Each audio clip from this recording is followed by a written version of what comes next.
आज हम स्टार्ट कर रहे हैं वेव ऑप्टिक्स का अगला पार्ट, वेव फ्रंट थ्योरी और उसमें डॉपलर इफेक्ट लेने के बाद अब जो हमारा नेक्स्ट पार्ट है दैट इज इंटरफेरेंस।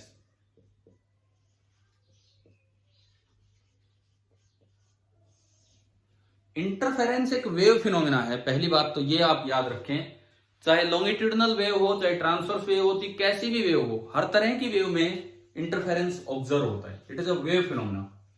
हम जो ये तीन चीजें पढ़ेंगे, पहले इंटरफेरेंस, फिर डिफ्रैक्शन, फिर पोलराइजेशन, तीनों ही वेव फिनोमेना है, लेकिन इनमें से एक फिनोमेना ऐसा है जो केवल ट्रांसवर्स वेव में होता है। कौन सा? कौन सा बताया था हमने स्टार्टिंग? पोलराइजेशन। पोलराइजेशन जो है वो खाली ट्रांसवर्स वेव में होगा। बाकी इंटरफेरेंस, डिफ्रैक्शन एंड पोलराइजेशन ये तीनों इंटरफेरेंस और डिफ्रैक्शन ये दोनों हर तरह की वेव में होंगे। तो चाहे इंटरफेरेंस पढ़े चाहे डिफ्रैक्शन पढ़े, इन सबको स्टार्ट करने के लिए सबसे पहले एक बड़ा बेसिक सा प्रिंसिपल जो आप +1 में पढ़ के आए होते हैं, सुपर और पोजीशन को अलग अलग मत लिखना। इसमें सुपर पोजीशन एक वर्ड है and this is our superposition principle. क्या है सुपर पोजीशन प्रिंसिपल? देखो, सुपरपोजिशन प्रिंसिपल आपको क्या कहता है? Simply at a particular point in a medium,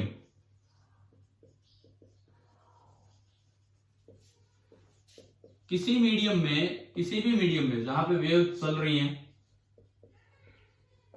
मैं वहां किसी एक पर्टिकुलर पॉइंट की बात कर रहा हूं। ये सुपरपोजिशन प्रिंसिपल ये कहता है कि जो रिजल्टेंट डिस्प्लेसमेंट होगा उस पॉइंट का, कई वेव्स के आने से, the resultant displacement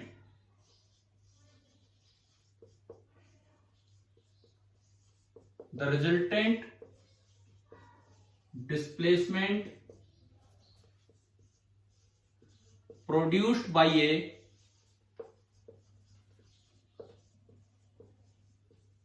number of waves, एक साथ कई वेव आ गई हैं और उनसे जो रिजल्टेंट डिस्प्लेसमेंट बना होगा, that is the vector sum of the displacement produced by each of the wave, is the vector sum of the displacements produced by each of the waves। अब ये सुपरपोजिशन प्रिंसिपल तो कई जगह आता है। हमने ग्रेविटेशन में पढ़ा, हमने इलेक्ट्रोस्टैटिक्स में पढ़ा, वहां वो फोर्सेस के लिए था। यहां जो ये है ये हम +1 में भी पढ़ के आए होते हैं। ये वाला प्रिंसिपल हमने +1 में भी पढ़ा होता है कि भाई एक साथ अगर ये साइमल्टेनियस वेव्स है, नंबर ऑफ वेव्स, एक साथ अगर कई वेव्स एक जगह आ जाती हैं तो उनसे जो रिजल्टेंट डिस्टरबेंस हमें दिखेगी, सबकी इंडिविजुअल डिस्टरबेंसेस का वेक्टर सम आप कर देंगे तो वो आपकी रिजल्टेंट डिस्प्लेसमेंट होगी। यही होता है आपका सिंपल सुपरपोजिशन प्रिंसिपल। ठीक है। और हम +1 में इस तरह का बनाते थे, जैसे एक पल्स है, ये पल्स और उधर से ये पल्स, एक ये पल्स जनरेट कर दी और एक ये पल्स जनरेट कर दी, तो जब ये दोनों एक जगह जाके मिलेंगी तो उस जगह जो रिजल्टेंट डिस्प्लेसमेंट होगा वो बड़े ज्यादा एम्पलीट्यूड का हो जाएगा। बनाया था कि नहीं कभी ये ऐसा? और उसके बाद ये दोनों ऐसे निकल जाएंगी जैसे मिली ना हो। सिमिलरली अगर ये यूं गई होती, यूं ये वाली पल्स आपने चला दी होती, तो जब ये मिलेंगी जहां, उस एक पल के लिए तो रस्सी सीधी हो जाएगी एंड उसके बाद सीधी होने के बाद फिर ये ऐसे निकल आएंगी जैसे ये वाला हिस्सा इधर आ गया और वो वाला हिस्सा उधर, जैसे हमें पता ही नहीं लगा कि भाई ये मिली भी थी और आगे चलेगी। जो पहला डायग्राम मैंने बनाया जिसमें दोनों एक दूसरे को सपोर्ट कर रहे थे, उसको हम नाम दिया करते थे कंस्ट्रक्टिव इंटरफेरेंस। +1 की टर्मिनोलॉजी है ये, है ना भाई? ध्यान है, कंस्ट्रक्टिव इंटरफेरेंस। और ये इसको क्या बोलते हैं, ये जो अभी दिखाया है यहां, डिस्ट्रक्टिव इंटरफेरेंस। तो ये सारी चीजें वही हैं, कंस्ट्रक्टिव इंटरफेरेंस, डिस्ट्रक्टिव इंटरफेरेंस, ये सब चीजें। अब मैं थोड़ा अपनी लाइट वेव की तरफ ज्यादा फोकस करूंगा जनरल वेव की बजाय। तो एक चीज तो मेरे दिमाग में रहना चाहिए कि इंटेंसिटी, वेव की इंटेंसिटी कैसे दिखाई जाती है। देखो, मिटा रहा हूं मैं इस लाइन को, सुपरपोजिशन प्रिंसिपल ही चलना है वेव ऑप्टिक्स में।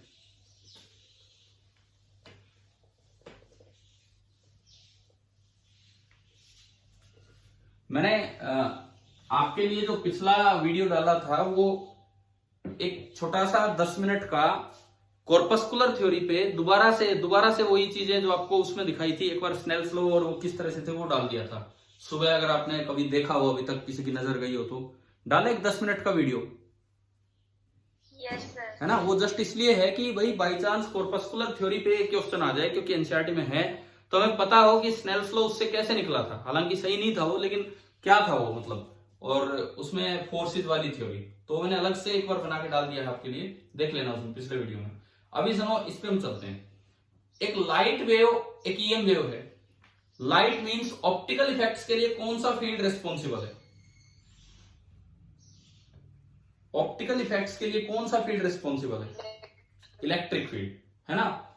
मान लीजिए एक जगह पे दो साइड से ईएम वेव आ रहे हैं, दो इलेक्ट्रिक फील्ड पहुंच रहे हैं। यहां पे एक इलेक्ट्रिक फील्ड पहुंचा E1, कुछ उसका एम्पलीट्यूड होगा, स्मॉल ए दिखाओ ची कैपिटल ए दिखाओ, साइन दिखाओ ची कोस दिखाओ, उससे फर्क नहीं पड़ता। ये मैं किसी पोजीशन की बात कर रहा हूं, at a particular position x0, medium में किसी एक पर्टिकुलर पोजीशन x0 की मैं बात कर रहा हूं। वहां पे दो जगह से लाइट आई, तो दो इलेक्ट्रिक फील्ड एक साथ पहुंचे हैं, दो इलेक्ट्रिक फील्ड। एक की इक्वेशन है A1 cos of ω1t plus φ1। अच्छा, x वाली टर्म कहां गई? क्योंकि वेव की इक्वेशन में तो हम लिखते थे ωt माइनस kx या ωt प्लस kx लिखा करते थे ना ऐसे। वो x की टर्म कहां गायब हो गई? क्या आपने इस जगह पे x फिक्स कर दिया है कि नहीं, बताओ? है ना, तो वो जो kx वगैरह था वही φ1 बन गया है, समझ गए हो? आपने एक पर्टिकुलर पॉइंट फिक्स कर दिया, तो आपने x फिक्स कर दिया, यानी कि इस जगह पे टाइम का फंक्शन है एक इलेक्ट्रिक फील्ड ये। सिमिलरली एक और इलेक्ट्रिक फील्ड यहां आ रहा है, और मैं उसको नाम देता हूं E2 that is equal to A2, कुछ उसका एम्पलीट्यूड होगा, कोस ऑफ ω2t प्लस उसके अकॉर्डिंग kx वगैरह, वो φ2 बन गया। ये आपका बना φ2। तो ये मेरे पास दो इक्वेशंस बनी, एक साथ दो इलेक्ट्रिक फील्ड यहां पे आ गए। मैं इलेक्ट्रिक फील्ड ही क्यों लिख रहा हूं ये आप दिमाग में रखें। ईएम वेव का जो इलेक्ट्रिक फील्ड होता है वो ऑप्टिकल इफेक्ट्स के लिए रेस्पॉन्सिबल होता है, ये चीज हमारे दिमाग में होनी चाहिए। तो E1 और E2 ये आपने दो वेक्टर फील्ड बना लिए। अब देखो, अगर मैं इनकी इंटेंसिटी की बात करूं, इंटेंसिटी किस पे डिपेंड करती है बताओ? स्क्वायर ऑफ एम्पलीट्यूड पे डिपेंड करती है कि नहीं करती है, बताओ? पता है कि नहीं हमें? यस। है ना। अगर मैं यहां पे दो बातें हैं, अगर मैं बात करूं इंटेंसिटी की इंस्टेंटेनियस वैल्यू तो क्या होगा, और अगर मैं बात करूं इंटेंसिटी की एवरेज वैल्यू तो क्या होगा? सिमिलरली ऊपर इंटेंसिटी की इंस्टेंटेनियस वैल्यू एंड इंटेंसिटी की एवरेज वैल्यू। सबसे पहले मैं आता हूं इंस्टेंटेनियस वैल्यू ऑफ इंटेंसिटी पे। तो जो इंस्टेंटेनियस वैल्यू ऑफ इंटेंसिटी है वो तो कितना E है उस पर डिपेंड कर रही होगी भाई, कितना E है उस वक्त, कितना E है उस पर डिपेंड करेगी। यानी कि ये जो इंटेंसिटी होगी instantaneous value, this is equal to some constant, constant को मैं नाम दे रहा हूं K डैश, क्योंकि मैं एवरेज इंटेंसिटी मेरे काम की और वहां मैं K नाम दूंगा उसको, some constant K dash into E1 square. इसकी एवरेज वैल्यू अभी हम निकालेंगे। सिमिलरली जो I2 होगा, intensity of second wave, instantaneous intensity, ये मैं इंस्टेंटेनियस इंटेंसिटी लिख रहा हूं किसी समय पे, वो टाइम पे डिपेंड करेगी। So that will be some constant K dash into E2 square. किसी भी वक्त इंटेंसिटी कितनी है वो इस बात पे डिपेंड कर रही है कि उस वक्त एम्पलीट्यूड ना सॉरी उस वक्त इलेक्ट्रिक फील्ड कितना है। तो अगर मैं I1 की बात करूं, I1, तो I1 मेरा बना K dash into E1 square, और E1 स्क्वायर हो गया A1 square cos square ω1t plus φ1। Similarly अगर मैं I2 की बात करूं, I2, तो वो आपका हो गया K dash into E2 square, and E2 square आपका हो गया A2 square into cos square of ω2t plus φ2। देखो मैं दोनों वेव्स एक साथ लेके चल रहा हूं, एक जगह पे दो वेव्स आ रही हैं, एक का इलेक्ट्रिक फील्ड है E1, एक का इलेक्ट्रिक फील्ड है E2। E1 की इंटेंसिटी, इंस्टेंटेनियस इंटेंसिटी किसी वक्त कितनी होगी, वो E1 के स्क्वायर पे डिपेंड कर रही होती है, तो K dash into E1 square, ये हो गया। E2 की इंटेंसिटी किसी वक्त कितनी होगी, वो E2 की वैल्यू के स्क्वायर पे डिपेंड करेगी, वो ये हो गया। ठीक है, अब मैं आता हूं इनकी एवरेज वैल्यूज निकालने की तरफ। मैं चलता हूं इनकी एवरेज वैल्यू निकालने की तरफ। सपोज मैंने यहाँ एवरेज I1 निकाला, जिसको हम खाली I1 ही लिख देते हैं बाद में। इंस्टेंटेनियस इंटेंसिटी किसी काम की नहीं होती, एवरेज ही काम आती है। तो जो कांस्टेंट टर्म है वो तो बाहर आ गई। और बताओ कोस स्क्वायर थीटा की एवरेज वैल्यू क्या होती है, कभी एसी के टाइम पढ़ा हो हमने। कोस हाफ 1/2 पढ़ा है ये हमने। Yes, sir. साइन थीटा और कोस थीटा की एवरेज वैल्यू 0 होती है अगर थीटा वेरिएबल है, और कोस स्क्वायर और साइन स्क्वायर थीटा की एवरेज वैल्यू हाफ होती है अगर थीटा वेरिएबल है। इसमें थीटा वेरिएबल है क्योंकि टाइम आ रहा है यहाँ पे, तो ये आपका आ गया हाफ। तो ये बना K dash by 2 into A1 square. अब K डैश तो एक कांस्टेंट था, तो इस K डैश बाई 2 को मैंने एक नया कांस्टेंट बोल दिया K। तो यानी कि एवरेज वैल्यू ऑफ I पहले के लिए क्या बन गई, K इंटू एम्पलीट्यूड का स्क्वायर। समझ में आ रहा है कैसे ये, ठीक है। Yes. सिमिलरली मैं सीधा लिख दूं यहां एवरेज वैल्यू ऑफ I2, क्या लिख दूं मैं उसको, K डैश बाई 2 ही बनेगा, उसको मैंने K बोल दिया, K इंटू A2 स्क्वायर। दो वेव चल के आई, मैंने उनकी इंटेंसिटी लिखना सीखी है एम्पलीट्यूड के स्क्वायर की तरह से कैसे लिखते हैं। एक बार ये बताओ क्या यहां तक समझ आ गया कि नहीं। Yes, sir. ठीक है, अब मैं चलता हूं रिजल्टेंट फील्ड की तरफ। तो इस जगह पे, इस पर्टिकुलर पोजीशन पे बाय सुपरपोजिशन प्रिंसिपल, इस पर्टिकुलर पोजीशन पे बाय सुपरपोजिशन प्रिंसिपल जो E रिजल्टेंट बनेगा एट x नोट इस वक्त, वो होगा इन दोनों का सम। तो A1 cos of omega 1 t plus φ1 plus A2 into cos of omega 2 t plus φ2। अब दोनों कोस पॉजिटिव होंगे तो जुड़ जाएंगे, एक पॉजिटिव एक नेगेटिव हो तो अपने आप डायरेक्शन इसमें शामिल हो रही है, वो घट जाएगा। ये आपने सुपरपोजिशन प्रिंसिपल के अकॉर्डिंग यहां पे E लिखा कि E एट x नोट ये होगा। एक बार ये बताओ क्या यहां तक समझ में आया, ठीक है। Yes, sir. सिंपली अगर मैं लिखूं तो E बराबर मैंने लिखा है E1 प्लस E2, ये हमारा आ गया। अब मैं बात करता हूं रिजल्टेंट इंस्टेंटेनियस इंटेंसिटी की। Resultant instantaneous intensity at x बराबर x नोट, जो पोजीशन आपने स्पेसिफाई कर रखी वहां, मान लो मैं उसको I से डिनोट करूं, तो अभी हमने देखा था कि जो इंस्टेंटेनियस इंटेंसिटी लिखनी होती है उसके लिए मैंने कांस्टेंट K डैश यूज किया है, सम K डैश इंटू जो भी E की वैल्यू है उसका स्क्वायर। तो यहां पे हो जाएगी K dash into E square. बताओ ये स्टेप आया समझ, क्या लिखा है हमने, ठीक है। E को मैं लिख सकता हूं E1 प्लस E2, तो जो रिजल्टेंट इंटेंसिटी I बनी वो होगी K dash into E1 plus E2 का होल स्क्वायर, ठीक है।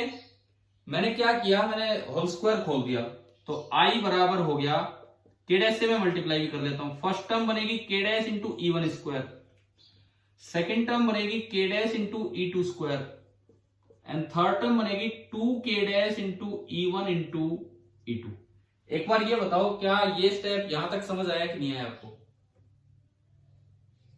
आगे ठीक है। अब देखो K dash into E1 square is the instantaneous value of first intensity I1, K dash into E2 square is the instantaneous value of second intensity I2। तो ये क्या बन रहा है, देखिए I बराबर first intensity I1, second intensity I2 plus ये क्या चीज है, ये थर्ड टर्म आ रही है, इसको हम बोल देते हैं इंटरफेरेंस टर्म। I12 से मैं रिप्रेजेंट कर देता हूं। ये जो तीसरी टर्म आई है I12,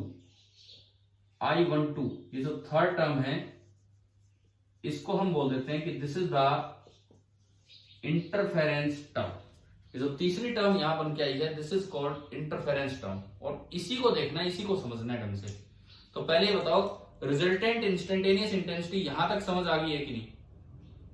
यस सर। ठीक है, मेरे लिए इंस्टेंटेनियस इंटेंसिटी काम नहीं आती है, मेरे लिए एवरेज इंटेंसिटी काम आती है, तो मैंने रिजल्टेंट का भी एवरेज ले लिया। तो this is equal to average of first intensity plus, दोनों साइड मैंने एवरेज लिया, average of second intensity and plus average of interference term. Average of first intensity जो होगी वो उसके एम्पलीट्यूड पे डिपेंड करेगी, some constant k into A1 square यहां था। सेकंड होगा some constant k into A2 square. अब मैं इस इंटरफेरेंस टर्म पे आता हूं कि ये इंटरफेरेंस टर्म की एवरेज क्या होगी। इसको मैं अलग से कैलकुलेट करूं। देखो, एवरेज ऑफ I12 मैं अलग से कैलकुलेट करूं, फिर उसमें यूज करूंगा। I12 टर्म क्या है? I12 टर्म ये है 2 times k dash into E1 into E2। मुझे इसका एवरेज निकालना है। मैंने E1 E2 यहां से हटा दिया बोर्ड से। E1 और E2 क्या क्या माने थे आपने? E1 क्या माना था? A1 into cos of omega 1 t plus phi 1, और दूसरा माना था A2 into cos of omega 2 t plus phi 2। बताओ ये स्टेप आया समझ? क्या किया हमने? हाँ भाई, क्लियर हो गया ना ये? ठीक है, कांस्टेंट टर्म जो है वो एवरेज से बाहर आ जाएगी। तो आप एक तो k डैश को बाहर निकाल लो, एक A1 को बाहर निकाल लो और एक A2 को बाहर निकाल लो। इसके अलावा जो बचा, देखो 2 into cos A into cos B दिख रहा है क्या आपको? Yes sir. और ये ट्रिग्नोमेट्री का एक फॉर्मूला है कि cos of A plus B plus cos of A minus B, this is equal to twice of cos A into cos B. ये ट्रिग्नोमेट्री का एक फॉर्मूला है कि twice of cos A into cos of B होता है cos A plus B plus cos A minus B. तो एक बार ये लगाओ इसमें, अगर ये लगाया मैंने तो इस एवरेज टर्म के अंदर क्या बचा?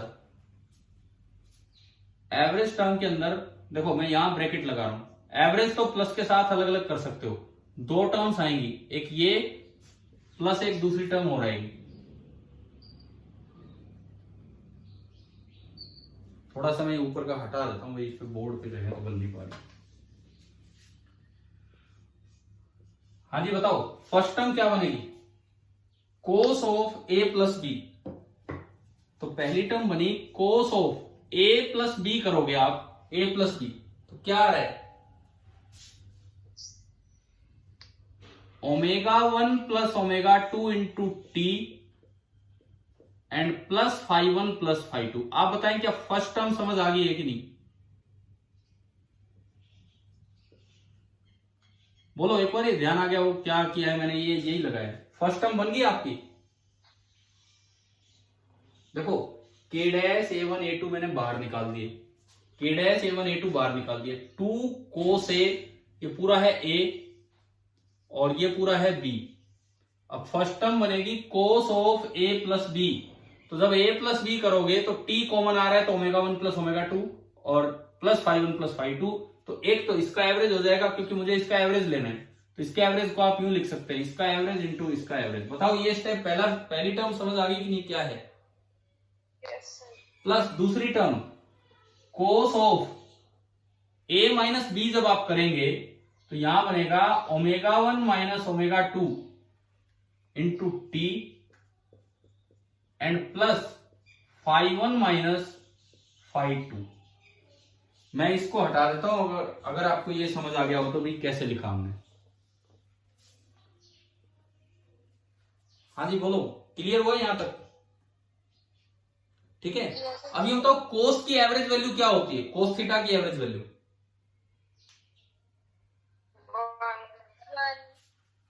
1 कहां से आ गई? कोस थीटा की average value over a complete cycle. आपको 4 रिजल्ट्स दिए गए थे एसी में। साइन थीटा की एवरेज वैल्यू 0 होती है, कोस थीटा की एवरेज वैल्यू पूरी साइकिल पे 0 होती है, साइन स्क्वायर की हाफ होती है एंड कोस स्क्वायर की हाफ होती है। याद है क्या ये? Yes sir. तो ये 1 कहां से आ रहा था बीच में? तो ये बताओ, ये भी कोस है, ये भी कोस है, इसकी एवरेज वैल्यू कितनी होगी? 0। और इसकी 0। नहीं। अब सुनो, average of cos theta is 0 if theta is variable. Average of cos theta is 0 if theta is variable, but average of cos theta is equal to cos theta if theta is constant. अगर theta constant होगा ना, अगर theta constant होगा तो average of cos theta simple cos theta ही होगा, क्योंकि constant term की एवरेज वैल्यू तो खुद ही आती है। क्या ये बात समझ आ गई? ये जो ऊपर मैंने लिखा है अभी, ठीक है, कांस्टेंट टर्म है 5 5 5 5 5 की एवरेज तो 5 ही होगी, तो cos थीटा में अगर थीटा कांस्टेंट है तो उसकी एवरेज वैल्यू खुद ही हो जाएगा। अच्छा, इसमें देखो, इसका एंगल वेरिएबल श्योरली वेरिएबल है, इसका जो एंगल है वो टाइम पे डिपेंड कर रहा है, इसका एंगल टाइम पे डिपेंड कर रहा है और टाइम चेंज होगा तो एंगल वेरिएबल है, तो इस वजह से ये जो एवरेज वैल्यू होगी ये कितनी हो जाएगी? 0। दूसरी टर्म को देख के बताओ, क्या उसका एंगल टाइम पे डिपेंड कर रहा है कि नहीं कर रहा है? कर रहा है। डिपेंड करता है कि ω1 और ω2 बराबर हैं कि नहीं। अगर ω1 और ω2 बराबर नहीं है, अगर दोनों वेव्स की फ्रीक्वेंसी बराबर नहीं है, तो ये टर्म बची रहेगी, तो ये टाइम डिपेंडेंट है, और टाइम डिपेंडेंट है तो एंगल वेरिएबल हो गया, तो एवरेज वैल्यू कितनी होगी? 0। लेकिन अगर ω1 बराबर ω2 हो जाता है तो क्या टाइम की टर्म बचेगी अब इसमें? No sir. नहीं बची ना। तो अब जो एवरेज वैल्यू होगी वो केवल निकल के आ जाएगी जो कांस्टेंट है वही, cos of φ1 minus cos of φ2। समझ में आया आपको कैसे करवाया है, क्या किया हमने यहां पे? ठीक है, तो यहां से अब दो केसेस बनते हैं, यहां से दो केस बनते हैं। सबसे पहला केस कि इफ ω1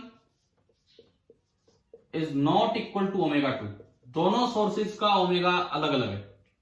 अगर दोनों सोर्सेज का ओमेगा अलग अलग है तो ये भी 0 ये भी 0, तो I12 टर्म ही खत्म होगी, तो आपका रिजल्ट आया कि average intensity will be equal to average intensity of first plus average intensity of second. समझ आ गया? समझ आ गया ये? और इस एडिशन को नाम दिया जाता है, इस एडिशन को नाम दिया जाता है इनकोहेरेंट एडिशन। बोलो अगर कोई डाउट है तो इसमें। सर, हाँ बोलो। सर एक बार ये बताना, ये cos ω1 minus ω2 into t plus φ1 minus φ2, इसमें क्या होगी? तो फिर 0 होगा क्या? देखो सुनो cos के बारे में। सुनो, अगर cos थीटा का एंगल थीटा वेरिएबल हो, वो टाइम के साथ चेंज हो रहा हो, कैसे भी चेंज हो, अगर एंगल थीटा वेरिएबल हो तो उसकी एवरेज वैल्यू 0 होती है। और अगर cos थीटा मान लो यूं आ जाए, cos 45 डिग्री की एवरेज वैल्यू बताओ, तो फिक्स है cos 45 1/√2, तो उसकी एवरेज वैल्यू वही आनी है।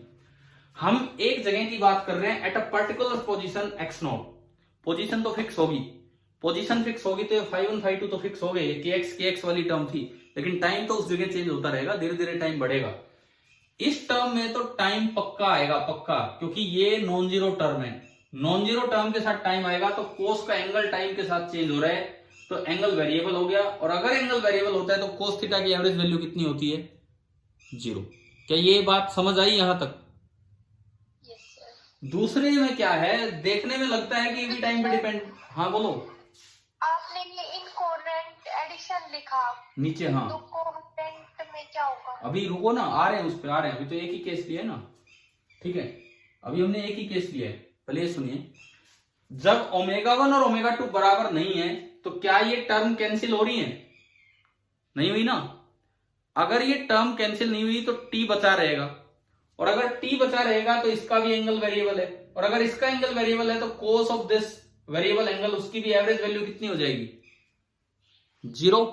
तो I12 में ना ये टर्म बची ना वो टर्म बची, तो एवरेज वैल्यू ही 0 होगी, तो I12 खत्म होगी। तो net intensity is equal to average intensity of first plus average intensity of second. समझ में आया? पोजीशन चेंज होने से कुछ चेंज नहीं हो रहा, और लगभग हर जगह यही इंटेंसिटी है, कोई ऐसा आया ही नहीं कि φ1 φ2 किसी पे डिपेंड कर रहा हो। इस तरह के एडिशन को नाम देते हैं इनकोहेरेंट एडिशन। Incoherent addition. जैसे मान लो ये बोला जाए कि एक वेव से इंटेंसिटी आ रही है 25 watt per metre square. Watt per metre square is the unit of intensity. दूसरी वेव से इंटेंसिटी आ रही है 25 वॉट पर मीटर स्क्वायर और पूछ ले कि रिजल्टेंट इंटेंसिटी क्या होगी अगर इनकोहेरेंट एडिशन है, तो क्या आंसर होगा? ये एवरेज वैल्यूज ही होती है क्वेश्चंस में। 50। हाँ, सीधा आंसर है 50। लेकिन अगर कोहेरेंट एडिशन है तो प्लेस टू प्लेस अलग अलग होगा। अब हम उस पर चलते हैं। पहला एग्जांपल, सॉरी पहला केस आपको समझ आ गया? इनकोहेरेंट एडिशन है तो क्या फॉर्मूला बना? ठीक है। अब मैं दूसरे केस पे चलता हूं कि इफ ω1 इज इक्वल टू ω2। ये है हमारा दूसरे वाला केस कि मैंने माना कि अगर ω1 और ω2 दोनों बराबर हैं तो क्या होगा। उस केस में क्या होगा? अब देखिए, अगर ω1 और ω2 बराबर है तो क्या ये खत्म हो गया कि नहीं? यहां से T1 है ना, इसकी तो एवरेज वैल्यू वैसे ही 0 है और वो अभी बच गया। तो अब अगर मैं देखता हूं तो एवरेज वैल्यू ऑफ I12 क्या निकल के आई? वो निकल के आई K dash into A1 into A2 and average value of a constant term and that constant term is cos of φ1 minus φ2। और एक कांस्टेंट टर्म की एवरेज वैल्यू खुद ही हो जाती है, तो एवरेज का सिंबल हटा दो और ये बच गया cos ऑफ φ1 माइनस φ2। बताओ यहां तक आया समझ? ठीक है। रुको अभी तो फॉर्मूला ही नहीं गया है, कुछ हुआ ही नहीं है। पहले चलने दो आगे, फाइनल फॉर्मूले तक चलेंगे कि वो फॉर्मूला रिड्यूस होके क्या बनता है, तब हम फाइनल फॉर्मूला लेके आएंगे, उसके बाद एग्जांपल। और अगर आप ये चाहते हो कि ω1 बराबर ω2 का एग्जांपल दें तो इसका एग्जांपल थॉमस यंग ने दिया था 1801 में। उन्होंने क्या किया, एक ही लाइट को चला के दो हिस्सों में तोड़ लिया। जैसे हमने साइलेंसर का जिक्र किया था क्या +1 में, स्कूटर बाइक का साइलेंसर बताया होगा कि एक ही लाइट को दो हिस्सों में तोड़ के फिर मिलवा दिया जाता है, तो वो कोहेरेंट एडिशन होता है। और वहां पे ω1 और ω2 बराबर होते हैं क्योंकि एक ही सोर्स से दो वेव आ रही है। ठीक है ना, वो इसका एग्जांपल होता है। लाइट में भी ऐसा ही होता है। अब सुनो, यहां ये आ गया इतना। अब मैं इसको एवरेज की तरफ ले जाना चाहता हूं। एवरेज की तरफ मैं क्या करूं, मैं किस तरह से इसको एवरेज में कन्वर्ट करूं? एक तो मुझे K डैश को K की तरफ दिखाना चाहिए। कैसे? देखिए, average of I1 is K into A1 square. ये देखो आप, तो यहां से A1 स्क्वायर कितना आ गया? Average I1 by K। तो A1 आ गया under root of average I1 upon under root of K। बताओ ये समझ आया कि नहीं आया? ये बोर्ड पे लिखा ही हुआ था तो इसलिए बचा रह गया और ये दिख गया सीधा। हाँ भाई, क्लियर है ये चीज? सिमिलरली A2 क्या होगा? A2 under root of average I2 divided by root K। ये तो कांस्टेंट है, वो तो सबके लिए सेम होगा, है ना। मैंने क्या किया, A1 A2 की वैल्यूज यहां उठा के रख दी इसमें, तो ये बना K डैश इंटू A1 है under root of average I1 divided by root K और A2 है under root of average I2 divided by root K into cos of φ1 minus φ2। और आगे देखो, रूट के इंटू रूट के K बन गया, तो ये आया K dash by K into under root common ले लिया मैंने, average of I1 into average of I2 और आगे बचा cos of φ1 minus φ2। K dash by K कितना है? वो बोर्ड पे लिखा हुआ है अभी भी, ये देखो ये रहा। K डैश बाई K कितना है? 2। यहां से मैं अगर देखता हूं K dash by K that is 2, तो इसको मैंने 2 लिख दिया। तो जो एवरेज वैल्यू ऑफ I12 आई, it is coming out to be 2 times average I1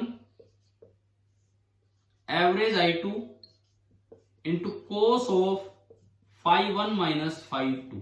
अब इसको फॉर्मूले की तरह बनाते हैं कि दूसरे केस में क्या फॉर्मूला आया वो मैं लिखता हूं। देखिए, जब आप इसको वहां पुट करेंगे, वहां पे, अब मैं हटा रहा हूं बीच वाला पार्ट, जब आप इसको वहां पुट करेंगे तो जो इंटेंसिटी निकल के आई किसी भी एक x0 पोजीशन पे, रिजल्टेंट इंटेंसिटी वो आ रही है average I is equal to average I1 plus average I2 plus 2 times under root of average I1 into average I2 और into cos of delta phi. Delta phi है इनका phase difference, φ1 minus φ2। चाहे आप φ2 minus φ1 कर दो, कोस के अंदर तो नेगेटिव बना दो तब भी कोई फर्क नहीं पड़ता है। ठीक है, अब सुने, जो फाइनल रिजल्ट्स मेरे पास आए हैं वो मैं अब लिखता हूं कि अगर मैं एवरेज का ये सिंबल हटा दूं, मैं कहूं कि if I represents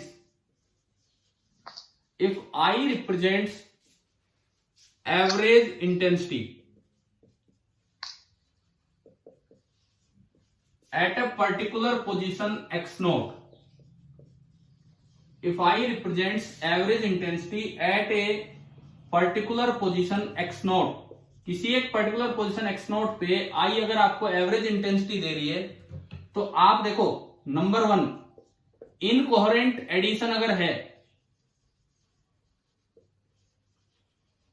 incoherent addition अगर है तो सिंपल फॉर्मूला है I बराबर I1 प्लस I2, ये एवरेज ही वैल्यूज है। एंड नंबर 2, अगर कोहेरेंट एडिशन है, जो ω1 बराबर ω2 के केस को नाम दिया जाता है, अगर कोहेरेंट एडिशन है तो I का फॉर्मूला क्या बना, I1 plus I2 plus 2 times under root I1 I2 into cos of phase difference between those two waves reaching at position x0। ये आपके दो रिजल्ट्स आए हैं, एक कोहेरेंट एडिशन का, एक इनकोहेरेंट एडिशन का। सवाल सिंपल इस तरीके से देखो, मान लो क्वेश्चन यूं आ जाए, बोलो बोलो बोलिए क्या पूछ रहे हो?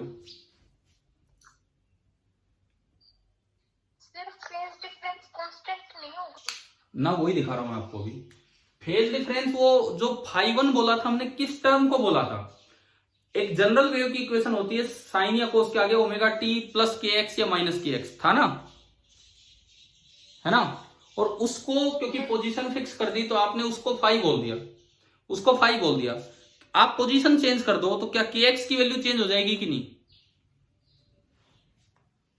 स्क्रीन पे मैं दिखाता हूं, एक एग्जांपल से, एक क्वेश्चन से आपको दिखा रहा हूं, समझना इस चीज को। देखिए, एक लाइट सोर्स ये है S1 और एक लाइट सोर्स ये है S2। अलग अलग सोर्स हैं तो दोनों इनकोहेरेंट है, ठीक है। अब मुझे बोला गया है कि भाई इससे जो लाइट चलती है उसकी इंटेंसिटी है 25 वॉट पर मीटर स्क्वायर, और इससे जो लाइट चलती है उसकी भी इंटेंसिटी है 25 वॉट पर मीटर स्क्वायर। पूछा है स्क्रीन पे क्या इंटेंसिटी अलग अलग जगह अलग अलग होंगी या हर जगह नियरली सेम मिलेगी? तो आपके इनकोहेरेंट वेव्स के एडिशन का फॉर्मूला है I is equal to I1 plus I2, ठीक है। I is equal to I1 plus I2। I1 25 है, I2 25 है, इसमें तो कहीं प्लेस का रोल ही नहीं है, पोजीशन का रोल ही नहीं है, कहां कितनी होगी। तो नियरली हर जगह आपकी इंटेंसिटी कितनी मिलनी है?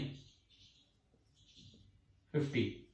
आप कमरे में दो बल्ब ऑन कर दो, दो सेपरेट अलग अलग बल्ब ऑन कर दो, तो क्या सामने दीवार पे ऑलमोस्ट यूनिफॉर्म सा इल्यूमिनेशन हो जाता है कि नहीं? या ऐसा होता है कि दीवार पे एक जगह अंधेरा हो गया और एक जगह बहुत भारी रोशनी? यूनिफॉर्म होता है ना, यूनिफॉर्म। दोबारा मैं पूछ रहा हूं, आपकी आवाज में सुन नहीं पाया। आपने दो सेपरेट बल्ब इस दीवार पे ऑन कर दिए, क्या सामने वाली दीवार पे ऑलमोस्ट एक यूनिफॉर्म से इल्यूमिनेशन हो जाता है कि नहीं? या ऐसा होता है कि एक जगह तो अंधेरा हो गया दीवार पे, उसके बगल में बहुत भारी रोशनी है, ऐसा तो नहीं होता ना, ठीक है। वो होता है इनकोहेरेंट एडिशन। वहां जो इंटेंसिटी है वो प्लेस टू प्लेस चेंज नहीं हो रही, वो केवल इन दो पे डिपेंड करेगी। और 25 प्लस 25 बराबर 50, तो ये तो था आपका यूनिफॉर्म इल्यूमिनेशन, ठीक है। अब सुनो, कोहेरेंट एडिशन में क्या है? कोहेरेंट एडिशन में I1 I2 तो इन ये वैल्यूज हैं, लेकिन साथ में एक टर्म है डेल्टा फाई, और फेज अलग अलग होगा, वो पाथ लेंथ पे डिपेंड करेगा। सपोज आप बिल्कुल बीच में देखते हैं, मैं कहता हूं कि ये दोनों सेम सोर्स से लाइट आ रही है, एक ही सोर्स से आपने दो हिस्सों में लाइट तोड़ के कैसे बनवा दी कि एक ही लाइट को यूं बांट लिया। अगर दोनों बराबर लंबाई चल के आई, तो डेल्टा फाई 0 होगा, क्योंकि हमने पीछे एक चीज पढ़ी थी कि phase difference corresponding to path difference, पढ़ा था कि नहीं बताओ? Phase difference corresponding to path difference 2 pi by lambda into delta x, पढ़ा था ये? अगर जितना पाथ इसने चला उतना ही पाथ इसने चला तो दोनों जब मिलेंगे तो दोनों का फेज सेम रहेगा, तो डेल्टा फाई हो गया 0। जब डेल्टा फाई 0 है तो वहां ये इंटेंसिटी बहुत ज्यादा होगी। फिर एक और आप थोड़ा सा ऊपर आए, सपोज यहां तो डेल्टा फाई है 0, यहां आप देखोगे ये कम चल के आए, ये ज्यादा चल के आए, कुछ डिफरेंस हो गया और मैंने माना कि डेल्टा फाई हो गया पाई। अगर डेल्टा फाई पाई हो गया, पाई कोस पाई कितना होता है? 180 डिग्री पे -1, तो ये बहुत कम होगी इंटेंसिटी। यानी कि यहां क्या होगा, कभी तो ब्राइट फ्रिंज ब्राइटनेस ऑब्जर्व होगी, कभी डार्कनेस ऑब्जर्व होगी, और ये चीज एक्सपेरिमेंटली ऑब्जर्व हो जाती है, लेकिन आमतौर पे हम अपने रूम में ऑब्जर्व नहीं कर पाते। उसके लिए कोहेरेंट सोर्स चाहिए, और कोई भी दो सेपरेट सोर्स इनकोहेरेंट की तरह काम करते हैं, तो इस वजह से हम ये चीज लाइट में इतना ऑब्जर्व नहीं कर पाते। अभी तो इसका फिजिकल रियलाइजेशन भी होगा, थोड़ा और ढंग से हम चलेंगे। इंटरफेरेंस वर्ड भी मैंने अभी इतना यूज नहीं किया है, मैं तो सिंपली आपको एडिशन बता रहा हूं कि कोहेरेंट एडिशन क्या होता है और इनकोहेरेंट एडिशन क्या होता है। आप बताओ कि इन दो तरह के एडिशन में फर्क समझ आ गया कि नहीं? जब कोहेरेंट एडिशन होगा तो स्क्रीन पे अलग अलग जगह अलग अलग आपको ब्राइटनेस और डार्कनेस नजर आएगी, क्योंकि उस समय जो पाथ डिफरेंस है वो इन पे डिपेंड कर रहा होगा कि भाई ये कितना पाथ अलग अलग चल के आए, और उससे डेल्टा फाई निकलेगा। इनकोहेरेंट एडिशन में ये सारी चीजें इन चीजों से इंडिपेंडेंट थी, वो हमने मैथमेटिकली देख लिया, क्योंकि उसमें वो टर्म ही नहीं बची एवरेज वैल्यू वाली, केवल ये दो टर्म बची। यानी कि पाथ डिफरेंस हो तो हो, फिर भी कोई फर्क नहीं पड़ रहा, और एवरेज इंटेंसिटी ही हर जगह सेम रहती है, और I1 प्लस I2। आप ये बताओ, क्या ये कोहेरेंट और इनकोहेरेंट एडिशन वाली कोई बात मैथमेटिकली समझ आ गई क्या यहां तक? ठीक है, अब मैं स्टार्ट करता हूं ढंग से कि कोहेरेंट सोर्स क्या होते हैं, देन इंटरफेरेंस की तरफ चलेंगे, यहीं से हम देखते हैं आगे। चलिए अब देखते हैं नेक्स्ट टॉपिक, कोहेरेंट सोर्सेज हम किसे बोलते हैं।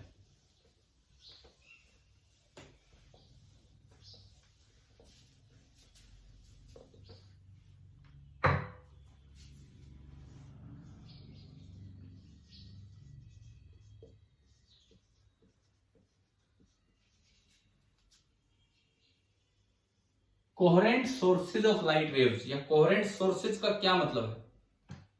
भाई दो सोर्स, एक ये सोर्स है S1 और एक ये सोर्स है S2। किसी भी जगह आप स्क्रीन पे जब इन दोनों की वेव्स देखेंगे तो उनमें जो फेज डिफरेंस होगा दो कारण से होता है, दो कारण से फेज डिफरेंस होता है। पहला कारण, अगर इनिशियली ही कोई स्टेटस में डिफरेंस है, जैसे ये स्टार्ट हो रहा है पॉजिटिव एक्सट्रीम की तरफ और ये स्टार्ट हो रहा है नेगेटिव की तरफ, तो क्या इनिशियली 180 डिग्री का फेज डिफरेंस आ गया कि नहीं बताओ? ठीक है, तो ये तो होता है इनिशियल स्टेटस डिफरेंस। और दूसरा, चल के कितना गया, ये कुछ चला ये कुछ चला, और उनके पाथ मान लो ये x1 चला ये x2 चला, तो अब x2 माइनस x1 अलग अलग हैं, ये x2 और x1, तो पाथ डिफरेंस की वजह से भी तो फेज डिफरेंस आएगा। हो सकता है इसकी 4 वेव पूरी हुई हो, उसकी 4.5 वेव पूरी हुई हो, तो आधी वेव का फेज डिफरेंस उसने क्रिएट कर दिया। समझ गए हो? यानी कि यहां जो फेज डिफरेंस होगा डेल्टा फाई, वो दो वजह से होगा। फेज डिफरेंस ड्यू टू, ये दो वजह से डेल्टा फाई होगा। Delta phi due to initial status difference, delta phi due to initial status difference की शुरुआत किस तरह से हो रही है, plus delta phi due to path difference. Delta phi किसी भी एक जगह पे जब आप देखोगे तो दो वेव्स के बीच में जो डेल्टा फाई होगा वो दो वजह से होगा। एक तो इनिशियल स्टेटस डिफरेंस, इसका स्टेटस अलग स्टार्ट हो रहा है, इसका अलग स्टार्ट हो रहा है, और दूसरा ये अलग लंबाई चल के गई, ये अलग, तो पाथ डिफरेंस अलग होने से फेज डिफरेंस हो जाएगा। एक की दो वेव चल रही है, एक की 2.5 वेव चल रही है, तो आधी वेव का डिफरेंस यहां क्रिएट हो गया। ये वाला पॉइंट अगर नहीं समझ में आया हो तो अभी बता दो, क्या क्लियर हो गया कि ये पॉइंट? ठीक है, अब सुनो। हाँ जी बोलो। कोहेरेंट। कोहेरेंट क्या? सर कोहेरेंट का मतलब तो सेम फ्रीक्वेंसी में चले तो। वो अभी निकल के आएगा यहाँ से, वो सेम फ्रीक्वेंसी का क्यों क्यों मतलब उसका वही आ रहा है। देखो कोहेरेंट सोर्सेज कब बोलना है, क्यों सेम फ्रीक्वेंसी वालों को कोहेरेंट सोर्स बोलते हैं, उसका कारण ही हम समझ रहे हैं अभी। ये दो सेपरेट सोर्स मैंने लिए। होना चाहिए ना फिर। क्या क्या क्या दोबारा बोलो क्या? सर तो फिर पाथ डिफरेंस तो 0 होना चाहिए। क्यों क्यों क्यों? फ्रीक्वेंसी तो सोर्स पे डिपेंड करती है, फ्रीक्वेंसी तो सोर्स पे डिपेंड करती है। पाथ डिफरेंस तो आपकी पोजीशन ऑन स्क्रीन पे डिपेंड करेगी। मान लो मैंने दो सेम ओमेगा के सोर्स लगा दिए और मैं यहां देख रहा हूं इससे तो कम चला है और उससे ज्यादा चला है, तो क्या दोनों का पाथ सेम है क्या, दोनों वेव्स का? देखिए मैं कहता हूं मैंने ऊपर और नीचे सेम ओमेगा के दो सोर्स लगा दिए और मैं स्क्रीन पे यहां देख रहा हूं, यहां इससे तो पाथ कम होगा और उससे पाथ ज्यादा होगा, तो क्या पाथ सेम है दोनों का?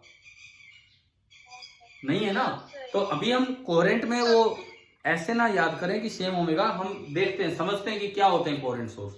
देखो सर आपने बोला था omega 1 is equal to omega 2 coherent direction. तो मैं अब क्या कह रहा हूं, मैं वही तो समझा रहा हूं आपको। अब आप ढंग से समझो कि कोहेरेंट सोर्सेज क्या होते हैं और फिर क्यों ओमेगा 1 बराबर ओमेगा 2 लिया गया है, समझ रहे हो? देखो अब सुनो, इसको सुनिए, आप समझिए। ये दो मैंने सोर्स लिए, दो सोर्स लिए अलग अलग, और स्क्रीन पे कोई एक पॉइंट लिया। एक वेव यहां से जनरेट होकर जा रही है, x1 लेंथ चल के यहां पहुंचती है, एक वेव यहां से जनरेट होकर गई है और x2 लेंथ चल के वहां पहुंचती है। ये अलग सोर्स है, ये अलग सोर्स है, तो दोनों का इनिशियल स्टेटस अलग हो सकता है, जो जैसा कि मैंने इसमें दिखाया डायग्राम में। समझ आया यहां तक? ठीक है। और साथ में लंबाई भी अलग अलग हो सकती है, वो डिपेंड करेगी पोजीशन की, स्क्रीन पे कौन सी पोजीशन है। नीचे जाओगे तो x2 कम होगा, x1 ज्यादा होगा, बीच में आओगे बराबर होंगे। तो यानी कि यहां पे किसी भी पॉइंट P पे जो फेज डिफरेंस होगा इन दो वेव्स में, दो बातों पे डिपेंड करेगा। एक तो due to initial status difference, कि भाई इनिशियली कोई फेज जनरेट हो गया था क्या, फेज डिफरेंस, और अगर हुआ नहीं हुआ तो रास्ते अलग अलग चल के आए हैं, उनमें कोई पार्ट डिफरेंस हो तो उसकी वजह से भी हो सकता है। तो यानी कि स्क्रीन पे जब ये दो वेव्स मिलेंगी, उनमें जो फेज डिफरेंस होगा, उस फेज डिफरेंस के होने के दो कारण होंगे, कुछ इनिशियल स्टेटस डिफरेंस की वजह से हो सकता है और कुछ पाथ डिफरेंस की वजह से हो सकता है। क्या समझ आई है ये बात यहां तक? ठीक है। अभी जो पाथ डिफरेंस वाला जो फेज डिफरेंस है, पाथ डिफरेंस वाला जो फेज डिफरेंस है, जब आपने पोजीशन फिक्स कर दी, मैं अगर एक ही पोजीशन पे देखूं तो इससे x1 भी फिक्स है लंबाई और इससे x2 लंबाई फिक्स है, तो पाथ डिफरेंस तो फिक्स हो गया ना। तो क्या इस जगह पे ये वाला फेज डिफरेंस बार बार चेंज होगा टाइम के साथ या नहीं होगा? नहीं होगा। ये जो फेज डिफरेंस है ये होगा 2 pi by lambda into delta x, और जब तक पोजीशन फिक्स है, डेल्टा एक्स मतलब x1 माइनस x2 या x2 माइनस x1, जब तक पोजीशन फिक्स है ये डेल्टा एक्स भी फिक्स है। यानी कि ये जो फेज डिफरेंस है, ये जो फेज डिफरेंस आया है, इसमें टेम्पोरल वेरिएशन है कि इसमें स्पेशियल वेरिएशन है, ये बताओ आप।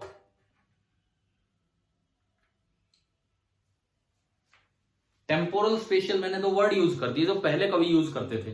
स्पेशियल मतलब जगह चेंज करोगे तो ये चेंज होगा, जगह फिक्स है तो ये सेम रहेगा। टेम्पोरल मतलब एक ही जगह पे टाइम के साथ ये चेंज होता रहेगा। तो बताओ इसमें टेम्पोरल वेरिएशन है कि स्पेशल वेरिएशन है?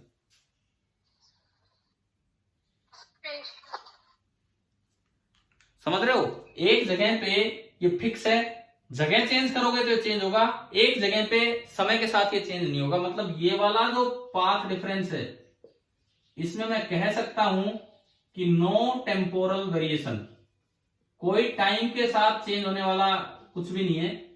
बट अगर आप जगह ही चेंज कर दोगे तो x1 x2 चेंज हो जाएंगे, तो ये चीजें चेंज हो जाएंगी। तो ओनली कौन सा वेरिएशन है यहाँ पे? Special variation. क्या ये पॉइंट समझ आया क्या जो मैंने अभी लिखा है? ठीक है। अगर टेम्पोरल स्पेशल पे ज्यादा ना जाओ तो यूं बोलो, जब तक मैं एक जगह हूं, x1 और x2 लंबाई फिक्स है सोर्स से, तो ये वाला जो फेज डिफरेंस है इन दोनों वेव्स के बीच में, ये वाला जो फेज डिफरेंस है वो टाइम के साथ चेंज नहीं होगा और वो एक कांस्टेंट फेज डिफरेंस की तरह ट्रीट कर सकते हैं। समझ में आया ये वाला पॉइंट? ठीक है। अब आप इस पे आओ, ये जो इनिशियल स्टेटस डिफरेंस है ये सोर्स पे डिपेंड करता है। इनिशियल स्टेटस डिफरेंस सोर्स पे डिपेंड करता है। और एक ऑर्डिनरी सोर्स से जब लाइट निकलती है तो उसमें बड़े अब्रप्ट फेज चेंज होते रहते हैं, बहुत जल्दी जल्दी 10 की पावर माइनस 10 सेकंड में चेंज होते रहते हैं। यानी कि ये वाला जो है ना, ये depends on source, and source के अंदर बड़े अब्रप्ट बहुत ही जल्दी जल्दी फेज चेंजेस होते रहते हैं। अब्रप्ट फेज चेंजेस मतलब फिक्स नहीं होता कि अभी मैक्सिमम आया तो अगला मिनिमम ही आना है। कोई भी ऑर्डिनरी सोर्स ऑफ लाइट है, इसमें बड़ी जल्दी जल्दी 10 की पावर माइनस 10 सेकंड में, हम ऑर्डिनरी सोर्स की बात कर रहे हैं, 10 की पावर माइनस 10 सेकंड में चेंज होते रहते हैं। मतलब पता नहीं अगले इंस्टेंट पे इसका मैक्सिमम ही आना है कि मिनिमम ही आना है कि 1/4 से स्टार्ट होना है, इसमें क्या होना है। तो बार बार S1 और S2 का जो इनिशियल फेज है वो चेंज होता रहेगा। अभी बताओ, अभी दोनों में 180 डिग्री का इनिशियल फेज दिख रहा है आपको, इनिशियल फेज डिफरेंस इस डायग्राम में। देखो इसका मैक्सिमम स्टार्ट हो रहा है, इसका ये नीचे की तरफ आ रहा है, मीन से नीचे, ठीक है। 10 की पावर माइनस 10 सेकंड के अंदर इनिशियल फेज चेंज होते रहते हैं।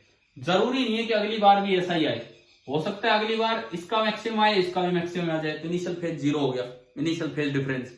कभी 1/4 से स्टार्ट हो, ये हाफ से स्टार्ट हो सकता है। मतलब ये वाला जो फेज डिफरेंस है ये हम कंट्रोल ही नहीं कर सकते अगर आपने दो अलग अलग सोर्स ले रखे हैं। तो आप ये बताओ इसमें टेम्पोरल वेरिएशन है कि नहीं है, इसमें क्या टाइम के साथ ये चेंज हो रहा है कि नहीं हो रहा है, बताओ। क्या ये फेज डिफरेंस, क्योंकि मैं कह रहा हूं 10 की पावर माइनस 10 सेकंड में इनिशियल फेज बदल जाता है, इसका कुछ बनेगा, इसका कुछ बनेगा, कभी फेज डिफरेंस कुछ हो रहा है, कभी कुछ हो रहा है। यानी कि इसमें इस वाली सिस्टम में ये जो हमने लिखा है, आप लिख सकते हैं कि very abrupt temporal variation, very abrupt temporal variation. क्या ये बात समझ आ गई आपको? ठीक है, आपने तो बोला कि फेज डिफरेंस फिक्स रहना चाहिए। मैं तो अभी आपको समझा रहा हूं कि सिंपल सोर्स से कोहेरेंट सोर्स कैसे बनाते हैं। एक तो दिमाग में ये मत रखो कि हम कोहेरेंट सोर्स लेके चल रहे हैं। मैं आपको सिंपल दो ऑर्डिनरी सोर्स दे रहा हूं, S1 and S2, these are two ordinary sources. अब मैं आपको ये समझा रहा हूं कि कोहेरेंट सोर्स की डेफिनेशन क्या होती है और कैसे कोहेरेंट सोर्स बनेंगे। एक कोई भी दो ऑर्डिनरी सोर्स है S1 और S2, वहां से दो वेव चल के गई और स्क्रीन पे कहीं मिली, तो उन दोनों के बीच का जो फेज डिफरेंस होगा वो दो कारण से होगा। एक तो उनके इनिशियल स्टेटस में क्या डिफरेंस है जो वेव जनरेट हुई है, और एक वेव ने पाथ कितना चला है उसकी वजह से कितना फेज डिफरेंस है। अब मैंने ये कहा कि अगर स्क्रीन पे पॉइंट आपने फिक्स कर लिया कि मैं एक जगह देख रहा हूं, तो इस सोर्स से लंबाई फिक्स होगी x1, इस सोर्स से लंबाई फिक्स होगी x2, तो जो पाथ डिफरेंस है वो x2 माइनस x1 फिक्स हो गया, तो उसकी वजह से जो फेज डिफरेंस आएगा 2π/λ इंटू x2 माइनस x1 वो भी फिक्स हो गया। जब तक जगह फिक्स है, टाइम के साथ वो वाला फेज डिफरेंस चेंज नहीं हो रहा होगा। तो इसीलिए मैंने लिखा कि ये जो फेज डिफरेंस है इसमें टाइम के साथ वेरिएशन नहीं है, लेकिन अगर आप जगह ही चेंज कर दो तो ये पाथ डिफरेंस चेंज होगा, तो वो चेंज हो जाएगा। पहली बात वो। दूसरी बात, किन्हीं भी दो ऑर्डिनरी सोर्स में जो इनिशियल स्टेटस होता है बड़ी अब्रप्टली बहुत जल्दी जल्दी चेंज होता है, 10 की पावर माइनस 10 सेकंड में चेंज होता रहता है। तो इसका मतलब जैसे इस डायग्राम में इन दोनों के बीच का इनिशियल फेज डिफरेंस 180 डिग्री दिख रहा है, 10 की पावर माइनस 10 सेकंड बाद ये कुछ और दिखेगा, अगले 10 की पावर माइनस 10 सेकंड बाद कुछ और दिखेगा। मतलब ये जो वेरिएशन है ये टाइम के साथ चेंज हो रहे हैं। अगर आपने पोजीशन फिक्स भी रखी ना, तो यहाँ पे जो टोटल वेरिएशन है वो दो कारण से है। जरूरी थोड़ी ना चेंज क्या हो, क्या जरूरी थोड़ी ना चेंज हो, बिल्कुल तो कैसे कांस्टेंट रह सकता है। ये एक सेपरेट सोर्स है, ये एक सेपरेट सोर्स है, दो अलग अलग सोर्स हैं। इसका भी मिनिमम की तरफ जनरेट हो रहा है, इसका भी मैक्सिमम की तरफ जनरेट हो रहा है। अब यही तो मैंने लिखा कि ऑर्डिनरी सोर्सेज में अब्रप्ट फेज चेंज होते हैं जिनको आप कंट्रोल नहीं कर सकते हो। कोई सिमेट्री वहां नहीं होगी कि अगर इस समय इनके बीच का इनिशियल 180 डिग्री है तो हर वक्त 180 ही रहेगा। मैं कहता हूं 10 की पावर माइनस 10 सेकंड में ये फेज चेंज होता रहेगा। अगले 10 की पावर माइनस 10 सेकंड बाद हो सकता है यहां से ये नीचे की तरफ जनरेट हो गया, और हो सकता है कि ये कोई बीच में से स्टार्ट हो रहा है। जीरो से स्टार्ट नहीं हो रहा है, बीच में से स्टार्ट हो रहा है, तो अब कुछ 45 डिग्री या इस तरह का फेज डिफरेंस बन जाएगा। मतलब ये जो इनिशियल स्टेटस की वजह से दो सोर्सेज जो वेव छोड़ रहे हैं, इनिशियल स्टेटस की वजह से जो फेज डिफरेंस आएगा वो बड़ी फटाफट चेंज होता रहेगा टाइम के साथ, हर 10 की पावर माइनस 10 सेकंड में वो चेंज होता रहेगा। अब आपका सवाल था कि हो सकता है ये कांस्टेंट रहे, ये नहीं रहता कांस्टेंट। कारण ये है ये वर्ड अब्रप्ट चेंज, क्योंकि कोई सिमेट्री नहीं होती कि भाई ये मैक्सिमम है तो ये भी मैक्सिमम, ये मिनिमम है तो ये भी मिनिमम। तो अब आप ये सुनो, स्क्रीन पे एक जगह पे दो अलग अलग ऑर्डिनरी सोर्स की वजह से जो फेज डिफरेंस होगा, दो कारण की वजह से होगा। एक तो इनिशियल स्टेटस डिफरेंस क्या है, वो हम कंट्रोल ही नहीं कर सकते, वो बड़ी जल्दी जल्दी चेंज होगा। और दूसरा पाथ डिफरेंस कितना है, उसको हम कंट्रोल कर सकते हैं अपनी पोजीशन फिक्स करके। समझ में आ रहा है कि यहां तक? बताओ, अगर दो ऑर्डिनरी सोर्स मैंने लिए, दो ऑर्डिनरी सोर्स, कोहेरेंट सोर्स क्या होंगे हम बनाएंगे इससे, दो ऑर्डिनरी सोर्स मैंने लिए और स्क्रीन पे मैं अगर कहीं भी किसी एक पॉइंट पे फेज डिफरेंस देखूं तो ड्यू टू पाथ डिफरेंस तो कांस्टेंट हो जाना चाहिए, लेकिन due to initial status difference वो बार बार टाइम के साथ चेंज होता रहेगा, क्योंकि इन दोनों का जो सम है वो है डेल्टा फाई। ठीक है, इसीलिए अगर ये सेपरेट सोर्स हैं, ऑर्डिनरी सोर्स हैं, अलग अलग सोर्स हैं, तो आप बताओ ये जो नेट डेल्टा फाई है ये टाइम के साथ चेंज हो रहा है कि नहीं हो रहा है? बताओ। अगर हो रहा है ना भाई, ये तो है, लेकिन साथ में ये भी तो जुड़ रहा है। इसका मतलब if S1 and S2 are ordinary sources, simple आपने सोर्सेज माने, तो उनकी वजह से जो डेल्टा फाई होगा that will definitely be a function of time. तो अगर आप कोस डेल्टा फाई की एवरेज वैल्यू लेंगे, एवरेज वैल्यू जब फंक्शन है एंगल टाइम के साथ चेंज हो रहा है, तो कोस की एवरेज वैल्यू कितनी हो जाएगी? कोस की एवरेज वैल्यू कितनी हो जाएगी अगर वो एंगल टाइम के साथ चेंज हो रहा है तो? वेरिएबल एंगल है तो, अगर एंगल वेरिएबल है तो कोस की एवरेज वैल्यू कितनी होती है? अगर एंगल वेरिएबल है तो कोस थीटा की एवरेज वैल्यू कितनी होती है? 0। तो इसलिए ये 0 हुई थी और इस वजह से I12 वाली टर्म खत्म हुई थी, और इस वजह से जो इंटेंसिटी बनी थी इनकोहेरेंट एडिशन में ये बनी थी I1 प्लस I2। मैंने वो तो आपको बताया था मैथमेटिकली, केवल इक्वेशन लेके, E1 E2 की इक्वेशन लेके। अब मैं आपको फिजिकली बता रहा हूं यहां पे कि क्यों ऑर्डिनरी सोर्स में इनकोहेरेंट एडिशन होता है और रिजल्टेंट इंटेंसिटी केवल I1 प्लस I2 बनती है। अब दोबारा सुन लीजिए, अगर दो ऑर्डिनरी सोर्स हैं, उनकी वजह से स्क्रीन पे किसी भी पॉइंट पे आप फेज डिफरेंस देखोगे तो दो वजह से फेज डिफरेंस आएगा। इनिशियल स्टेटस की वजह से जो फेज डिफरेंस आएगा वो हर 10 की पावर माइनस 10 सेकंड में चेंज होता रहेगा, यानी कि उसकी वजह से टेम्पोरल वेरिएशन आ गया। हाँ, लेकिन पोजीशन चेंज करोगे तो स्पेशल वेरिएशन होता रहेगा, भाई इधर उधर गए तो वो एक पार्ट डिफरेंस चेंज होगा। हाँ, अगर आप एक जगह फिक्स हो तो पोजीशन पाथ डिफरेंस की वजह से जो फेज डिफरेंस है वो कांस्टेंट है, परंतु इनिशियल स्टेटस जो है वो टाइम के साथ चेंज हो रहा है, इसीलिए जो नेट फेज डिफरेंस है दोनों का सम होगा तो वो भी टाइम के साथ वेरी करेगा। और अगर उस एक्सप्रेशन में कोस ऑफ डेल्टा फाई बन रहा था और डेल्टा फाई टाइम के साथ वेरी कर रहा है तो उसकी एवरेज वैल्यू 0 है, तो जो इंटरफेरेंस टर्म है वो खत्म हो गई थी और इसीलिए हर जगह एक यूनिफॉर्म सा इल्यूमिनेशन दिखा था और आई कितना हो गया था I1 प्लस I2। ये जो सोर्स हैं ये कैसे सोर्स कहलाते हैं आपके? कौन से सोर्स कहलाएंगे? Incoherent source.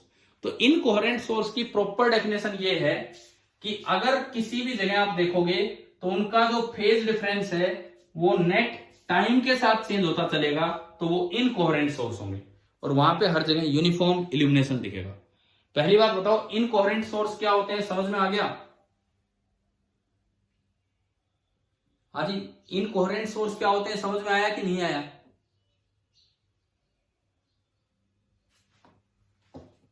बच्चों बोलो एक बार, इनकोहेरेंट सोर्स क्या होते हैं समझ में आया कि नहीं आया? ठीक है, अब सुनो, अगर नहीं आया हो तो आप पूछ सकते हैं दोबारा। अब मैं बात करता हूं कोहेरेंट सोर्स की। कोहेरेंट सोर्स क्या होंगे? कोहेरेंट सोर्स का यह मतलब है कि उनकी वजह से जो फेज डिफरेंस हो, कहीं भी किसी भी जगह अगर आप फेज डिफरेंस लिखते हो, that should only B a function of position and that should not be a function of time.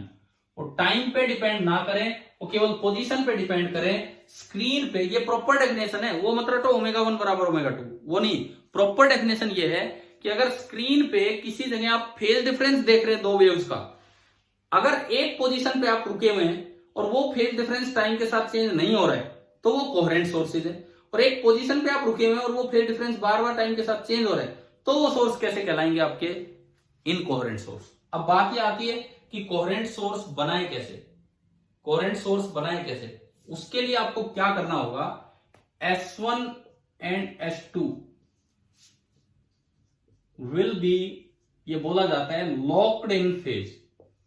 S1 and S2 will be locked in phase. इसका क्या मतलब है कि आप इनका इनिशियल फेज कंट्रोल कर लो, आप इनका इनिशियल फेज डिफरेंस कंट्रोल कर लो, और ऑर्डिनरी अलग अलग सोर्स लेके तो कंट्रोल करना पॉसिबल ही नहीं है। थॉमस यंग ने पहली बार ये करके दिखाया था 1801 में। थॉमस यंग जो साइंटिस्ट थे, उन्होंने बोला कि आप क्या करो कि एक सोर्स ले लो, एक ही सोर्स ले लो, दो सोर्स ही मत लो, और उसी की लाइट को, जैसे साइलेंसर में हम पढ़ते थे +1 में, उसी की साउंड को ऐसे उसी की लाइट को दो हिस्सों में तोड़ दो। एक सोर्स ले लो और उसी की लाइट को दो हिस्सों में तोड़ दो। अब एक सोर्स से तो एक वेव जनरेट होके चलेगी एक समय पे, भाई एक सोर्स से तो एक ही तरह की वेव जनरेट होके चली एक समय पे, 10 की पावर -10 सेकंड बाद एक और तरह की वेव जनरेट होके चली। लेकिन अगर एक ही तरह की वेव जनरेट होके चली है तो यहां जो वेव पहुंची है और यहां जो वेव पहुंची है, दोनों का इनिशियल स्टेटस क्या हो गया? दोनों का इनिशियल स्टेटस क्या हो गया? सेम हो गया कि नहीं बताओ? जब एक ही सोर्स से जनरेट होके आ रही है तो एक ही सोर्स से वेव जनरेट होकर चल रही है, उसी को आप दो हिस्सों में तोड़ रहे हो, तो हर समय मैं ये नहीं कह रहा कि इनिशियल स्टेटस चेंज नहीं हो रहा, चेंज हो रहा है, लेकिन जितना एक का इनिशियल स्टेटस है उतना ही दूसरे का इनिशियल स्टेटस है। तो इनिशियल स्टेटस डिफरेंस आपने लॉक कर दिया बिल्कुल 0, आप उसको तो चेंज होने ही नहीं दे रहे हैं। ये थॉमस यंग ने ये वाला तरीका बताया था। ठीक है, दोबारा सुनो, एक सोर्स ऊपर S1 है, एक सोर्स नीचे S2 है, अलग अलग। S1 का फेज स्टेटस हर 10 की पावर -10 सेकंड में चेंज होगा, S2 का भी चेंज होगा, और उनमें कोई रिलेशन है नहीं, तो इसीलिए उनका इनिशियल स्टेटस डिफरेंस टाइम के साथ चेंज होता रहेगा। आपने एक सिंगल सोर्स लिया, उस सिंगल सोर्स का फेज स्टेटस हर 10 की पावर -10 सेकंड में अब भी चेंज होगा, लेकिन उसी से एक वेव जनरेट होके गई, आपने उससे दो निकाल लिए, तो इनिशियल स्टेटस तो उसका एक ही हुआ ना एक समय पे, उन्हीं के दो वेव बनाए हैं तो उन दोनों का इनिशियल स्टेटस सेम है। अगले 10 की पावर -10 सेकंड बाद एक और वेव चली, उसी को आपने दो हिस्सों में देख लिया, तो हर बार जो वेव बन के आ रही है वो एक वेव से बन के आ रही है। इसका मतलब जो उन दो वेव्स का इनिशियल स्टेटस होगा वो सेम होगा, वो हर बार इतना नहीं होगा जितना पिछली बार था, लेकिन एक का जितना होगा उतना ही दूसरे का होगा। इसलिए इनिशियल स्टेटस डिफरेंस को आपने लॉक कर दिया और बिल्कुल 0 कर दिया। भाई मान लो यहां से पॉजिटिव स्टार्ट हुआ तो दोनों में पॉजिटिव जाएगा, यहां से नेगेटिव स्टार्ट हुआ तो दोनों में नेगेटिव जाएगा, लेकिन S1 S2 का जो डिफरेंस है इनिशियल स्टेटस का वो हमेशा 0 रहेगा। इसे बोलते हैं फेज लॉकिंग, इसे बोलते हैं फेज लॉकिंग। और ये केवल और केवल तभी पॉसिबल है, दो सेपरेट सोर्स कभी ये जनरेट नहीं कर पाते क्योंकि बड़े अब्रप्ट चेंजेस होते हैं। ये केवल तभी पॉसिबल है जब आप एक सिंगल सोर्स से ही दो वेव जनरेट कर रहे हो, और अगर आप एक सिंगल सोर्स से दो वेव जनरेट करेंगे तो जो ओमेगा इसका है वही ओमेगा 1 होगा और वही ओमेगा 2 होगा। इसीलिए हम बोलते हैं कि if omega 1 is equal to omega 2 तो हम बोल देते हैं वो कोहेरेंट सोर्स है, क्योंकि वो एक ही वेव से जनरेट किए गए होते हैं। क्या ये समझ में आया है कि नहीं आया बताओ? ठीक है, सुनो ये पॉइंट बड़ा इंपॉर्टेंट है, आपको समझना है। अगर नहीं समझ में आए तो फिर से आप पूछ सकते हो। कोई आपसे यूं पूछे, आपने दो सेपरेट सोर्स ले लिए, सेपरेट सोर्स ले लिए लेकिन सेम ओमेगा रख दी, क्या वो कोहेरेंट है कि नहीं है बताओ? अगर आपको समझ में आए तो आप इसका जवाब दो। दो सेपरेट सोर्स ले लिए S1 S2 बिल्कुल ऑर्डिनरी, लेकिन मैं कह रहा हूं दोनों की फ्रीक्वेंसी सेम है, तो क्या वो कोहेरेंट सोर्स है कि नहीं है? नो सर, नहीं है, बिल्कुल सही बात। तो आगे से ये नहीं रटना है कि ओमेगा 1 बराबर ओमेगा 2 कोहेरेंट सोर्स है ना। कोहेरेंट सोर्स वो होंगे जिनकी वजह से स्क्रीन पे जो फेज डिफरेंस होगा वो इनिशियल स्टेटस पे डिपेंड ना करे, केवल पाथ डिफरेंस पे डिपेंड करे। मींस पोजीशन के साथ फेज चेंज हो, फेज डिफरेंस चेंज हो, एक पोजीशन पे समय के साथ फेज डिफरेंस चेंज ना हो। ऐसा तभी हो सकता है जब एक सिंगल सोर्स से दो वेव जनरेट करें, और अगर आप एक सिंगल सोर्स से दो वेव जनरेट करेंगे तो जो ओमेगा सोर्स का है वही पहले S1 का होगा वही S2 का। इसीलिए कहते हैं कि for coherent sources omega 1 is equal to omega 2, लेकिन हम ये नहीं कह सकते कि ओमेगा 1 is equal to omega 2 then both the sources are coherent. समझ गए हो ना? Yes, sir. ठीक है, मुझे लगता है कि शायद ये फेज लॉकिंग वाला ये पॉइंट आपको समझ आ गया होगा कि अभी तक क्या था क्या नहीं था, क्लियर हो गया होगा शायद, है ना? अब देखो, पहले आज की क्लास में पहले चला मैथमेटिकल काम। सबसे पहले मैथमेटिकल काम चला, मैं सिंपली 2 इक्वेशन लिख के लेके गया, उसमें आपको पता लगा कि कोस के अंदर कभी वो I12 टर्म बच रही है और कभी वो I12 टर्म खत्म हो रही है। लेकिन अब प्रैक्टिकली फिजिकली आप सोचिए कि अगर, लेकिन सर, हाँ जी, लेकिन सर, हाँ जी बोलो। सर जो हम वेबसाइट आती है 10:30 से 1:30 बजे तक। ठीक है सर, थैंक यू, मैं आपसे बात करता हूँ फिर क्लास के बाद। जो सर, ठीक है सर, ठीक है, थैंक यू। तो बता दिया मैं। हाँ, मैं क्लास के बाद बात करता हूँ आपसे, है ना? ठीक है, बता दिया। ठीक है सर। सुनिए भाई, सुनो मेरी बात। फिजिकली अगर आप बात करें तो इतनी सी बात है, अगर एक सिंगल सोर्स से 2 सोर्स बना के और फिर उनकी वेव्स को मिलवाया जाए तो जो स्क्रीन पे पाथ डिफरेंस होगा केवल उसी की वजह से फेज डिफरेंस आएगा, वो टाइम के साथ चेंज नहीं होगा, वो पोजीशन के साथ चेंज होगा। ऐसे सोर्स S1 S2 को बोलेंगे कोहेरेंट सोर्स और ऐसे एडिशन को हम बोलेंगे कोहेरेंट एडिशन। दूसरी बात, अगर आपने 2 सेपरेट सोर्स ले लिए तो आप कभी भी कैसे भी करके आप उनका फेज डिफरेंस कंट्रोल नहीं कर सकते, वो टाइम के साथ चेंज होगा ही होगा, चाहे आप एक पोजीशन पे खड़े रहो, और वो होता है इनकोहेरेंट एडिशन। मुझे लगता है शायद अब तो ये बातें आपको अच्छे से समझ आई गई होंगी क्या है क्या नहीं। हाँ भी बताओ, पहले मैथमेटिकली पढ़ा फिर अब इस तरह से देख लिया।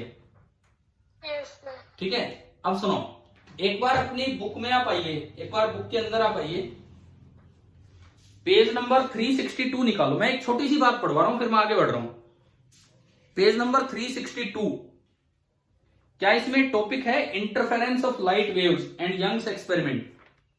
Yes, sir. यंग्स एक्सपेरिमेंट पे मत जाओ, मैं केवल एक चीज पढ़ा रहा हूं आपको मिल गया ना वही अपनी बुक में topic, interference of light waves. ठीक है, अब सुनो, इसमें लिखता है वी विल नाउ डिस्कस, ठीक है करेंगे discuss, if we use 2 sodium lamps. देखो ऊपर अगले पेज पे डायग्राम बना रखा है, 2 सेपरेट लैंप्स ले रखे हैं, एक S1 एक S2, 2 सेपरेट लैंप्स लिए। If we use 2 sodium lamps illuminating 2 pinholes we will not observe any interference fringe. अगर आप 2 सेपरेट लैंप लेके सामने स्क्रीन पे देखना चाहेंगे तो आपको इंटरफेरेंस फ्रिंज नहीं मिलेंगी, मतलब ऐसा नहीं मिलेगा कि स्क्रीन पे कहीं मैक्सिमम हो और कहीं मिनिमम हो, बल्कि एक यूनिफॉर्म इल्यूमिनेशन मिलेगा। क्या ये बात आज की क्लास से अभी तक क्लियर हुई कि नहीं आपको? Yes, sir. ठीक है, आगे देखें। This is because of the fact that the light wave emitted from an ordinary source like a sodium lamp undergoes abrupt phase changes in times of the order of 10 to power minus 10 second. एक ordinary source से जो light चलती है हर 10 की power minus 10 second में उसका phase change होता रहता है ना? यही चीज हमने लिखी थी और इसी चीज को मैं समझा रहा था अभी। आगे देखिए, thus the light waves coming out from 2 independent sources of light, अगर 2 सेपरेट 2 अलग अलग सोर्स लिए, will not have any fixed phase relationship, कोई फिक्स्ड फेज रिलेशनशिप नहीं होगा। क्यों? Due to initial status difference, क्योंकि इनिशियल स्टेटस डिफरेंस जो है हर 10 की पावर माइनस 10 सेकंड में चेंज होता रहेगा, तो कोई फिक्स्ड फेज रिलेशनशिप नहीं मिलेगा। एंड व्हेन दिस हैपेंस ना and would be incoherent and when this happens as discussed in the previous section, वो मैंने आपको पहले पढ़ा दिया, the intensities on the screen will add up मतलब हर जगह I बराबर I1 प्लस I2 होगा। तो आप बताओ इनकोहेरेंट एडिशन आ गया समझ? Yes, sir. ठीक है, अब दूसरी बात, the British physicist Thomas young ने, मैं आपको जो अभी पिछला जो मैंने वो डाला है ना कॉर्पस्कुलर थ्योरी वाला जो लेक्चर, उसके नीचे डिस्क्रिप्शन कुछ ऐड किया है, 2-3 लाइनें वो पढ़ के देखना, उसमें टाइटल के नीचे कुछ ऐड कर रखा है, उसमें यही लिखा है न्यूटन की थ्योरी आई, उसके कुछ साल बाद क्रिश्चियन आइजन की थ्योरी आ गई थी, वेव थ्योरी। लेकिन कॉर्पस्कुलर थ्योरी न्यूटन का इतना नाम था, अगले 100-150 साल तक वही चलती रही, न्यूटन सब जा चुके थे, वही चलती रही, क्योंकि वेव थ्योरी पे लोग यकीन नहीं कर रहे थे। 1801 में वो 1650 के आसपास की थ्योरी, वेव थ्योरी, 1801 में जाके जब थॉमस यंग ने एक्सपेरिमेंट करके दिखाया ना, तब लोगों को लगा कि ना भाई वो थ्योरी तो गलत थी और वेव थ्योरी सही है। तो ये इतना इंपॉर्टेंट एक्सपेरिमेंट था और हमारे सिलेबस में हम पढ़ेंगे, बड़े अच्छे से पढ़ेंगे इसको, YDSC को। अब ये देखो, the British physicist Thomas Young used an ingenious technique to lock the phase of the waves emanating from S1 and S2। यही है ना, लॉकिंग करना, फेज लॉकिंग करना मतलब इनिशियल स्टेटस डिफरेंस को खत्म कर देना, इनिशियल स्टेटस डिफरेंस को खत्म कर देना, वो टाइम के साथ चेंज नहीं होने देना, इसे बोलते हैं फेज लॉकिंग। और ये टेक्निक दिमाग में आई थॉमस यंग की। उसने क्या किया, he made 2 पिनहोल्स S1 and S2 close close, very close. S1 S2 2 pinhole लिए ऑन एन ओपेक स्क्रीन, एक स्क्रीन ओपेक ताकि बाकी लाइट ना जाए, बस इन होल्स में से जाए। These were illuminated by another pinhole, ये पीछे मेन सोर्स लगा दिया एक S, that was in turn lit by a bright source, यहां एक ब्राइट सोर्स लगाया एक होल से, तो बस एक सोर्स है, उसकी वेव दो जगह जा रही है। Light wave spread out from S and fall on both S1 and S2.